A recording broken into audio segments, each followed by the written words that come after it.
Assalamualaikum warahmatullahi wabarakatuh. Hai, halo teman-teman semua. Bagaimana kabarnya? Semoga diberikan kesehatan ya. Dan juga tentunya semoga dalam keadaan berbahagia. Berjumpa dengan Kak Diah. Di kesempatan ini kakak akan membacakan satu cerita Islami yang diambil dari buku berjudul Siti dan Rumah Kardus. Buku ini ditulis oleh Pipit Senja dan ilustrator oleh MSF Studio 7. Diterbitkan oleh Zikrul Kids. Sudah siap ya teman-teman? Yuk kita mulai ceritanya. Teman kita ini namanya Siti. Ia sudah tidak punya ayah, teman. Beberapa bulan yang lalu, ayahnya meninggal karena sakit.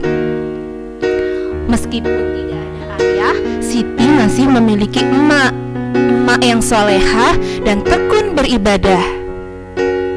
Emak dan Siti tinggal di kawasan pemulung. Rumah mereka terbuat dari seng dan kardus. Orang-orang menyebutnya rumah kardus.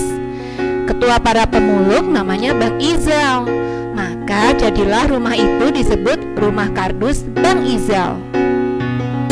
Emak mencari nafkah sebagai pemulung. Tiap hari mereka berjalan, menyusuri perumahan, mencari barang rongsokan. Apabila Siti kelelahan, emak mengajaknya istirahat. Duduk di bawah pohon rindang. Emak membuka bekal. Makanlah nak, katanya. Terkadang ada orang yang baik hati, memberi mereka makanan, sekalian menyerahkan barang rongsokan. Namun, tak jarang mereka dicurigai.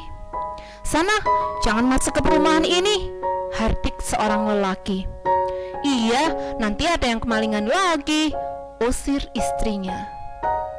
Kehidupan emak dan Siti penuh perjuangan. Dalam kemiskinan dan serba kekurangan, seringkali mereka hanya makan sekali sehari. Meski demikian, emak sering berkata, marilah kita selalu bersyukur nak, karena kita diberi kesehatan. Kita juga punya tetangga yang baik. Mereka sering membantu kita. Meski mereka sama seperti kita, serba kekurangan, jelas emak. Lihat, ini adalah dia seorang bandar rongsok. Pekerjaannya menampung barang rongsokan para pemulung. Jika sudah banyak rongsokannya, Bang Izal mengangkutnya untuk dijual. Kelak sebagian rongsok akan didaur ulang. Saat sore tiba, para pemulung berkumpul. Mereka menyerahkan hasil temuan masing-masing. Bang Izal menukarnya dengan uang. Emak Siti lumayan banyak barangnya, puji Bang Izal. Iya, ada yang beri sepeda bekas buat Siti, jelas emak. Mau diperbaiki atau dijual saja? Tanya Bang Izal. Siti menundukkan kepala. Kepingin sih sepeda, tapi ya sudahlah, mau diperbaiki saja bang, tukas emak. Bang Izal tetap membayar semua barang emak.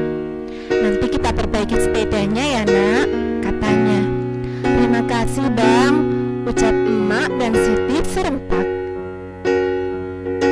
Sekarang Siti sudah bisa main sepeda bersama anak-anak sebayanya. Ia bersuka cita.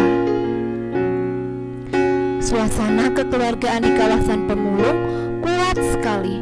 Mereka saling membantu, saling menyayangi seperti keluarga sendiri. Suatu malam, Siti bertanya kepada emak, mengapa bapak meninggal nak? Karena Allah menyayangi bapak. Mungkin Allah ingin bapak berada lebih dekat dengannya, jawab emak. Apa kita bisa ketemu bapak lagi nak? Tanya Siti. Insya Allah bisa nak, asalkan kita rajin sholat dan mengaji seperti bapak. Suatu ketika, emak mengajak Siti ke Masjid At-Taqwa. "Sekarang kamu belajar mengaji di sini ya," kata emak. Umi Lili menerima kedatangan mereka. "Anak yatim tidak dipungut iuran," kata Umi Lili. "Alhamdulillah, terima kasih Umi Lili," ujar emak senang.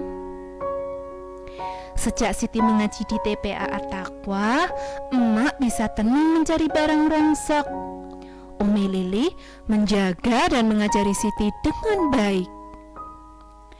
Demikian hari-hari yang dilalui oleh emak dan Siti. Meskipun miskin, mereka selalu punya harapan. Bahkan Siti punya impian dan cita-cita. Hingga suatu hari, tiba-tiba hujan turun sepanjang hari. Air sungai Ciliwung meluap. "Banjir! Banjir!" teriak orang-orang. "Cepat mengungsi!" ajak Bang Izal. "Selamatkan anak-anak!" sahut yang lainnya. "Hanya sebentar saja, teman. Lihatlah, rumah-rumah kardus hancur. Tinggalkan saja semuanya. Selamatkan diri kalian!" seru Bang Izal. Bang Izal mengajak mereka ke Masjid At-Taqwa. "Kita akan mengungsi di sini," ujar Bang Izal. "Coba absen, siapa yang belum kumpul?" "Emak dan Siti belum kelihatan, Bang." "Ayo, kita cari. Semoga segera ketemu. Ya Allah," doa seorang ibu.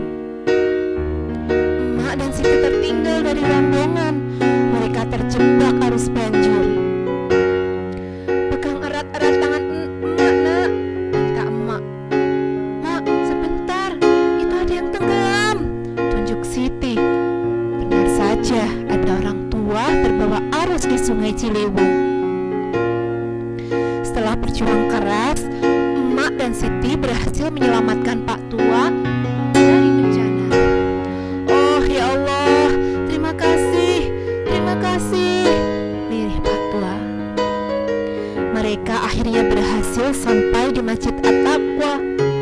Beberapa hari, emak dan Siti mengungsi hingga hujan mulai reda dan air surut.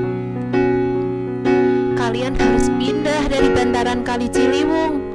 Kami akan buka lahan baru untuk kalian di pinggir kota," kata anak Pak Haji. Emak dan Siti bersyukur karena mereka akan tinggal di tempat yang baru. Alhamdulillah. Nah, seperti itu teman-teman, cerita tentang Siti dan rumah Pak Kardus. Kira-kira pesan moral apa yang bisa kita ambil dari cerita yang ada di buku ini? Ayo, siapa yang bisa jawab? Jadi teman-teman, tempat tinggal, kesehatan, dan makanan yang kita peroleh adalah nikmat dari Allah. Kalian harus berbahagia memilikinya, meskipun itu hanya sedikit. Mari kita hargai usaha dan pengorbanan orang tua kita dengan menghormati dan menyayangi keduanya dengan tulus. Sekian cerita yang bisa Kakak Diah sampaikan. Terima kasih, semoga bermanfaat. Sampai bertemu di lain kesempatan. Wassalamualaikum warahmatullahi wabarakatuh.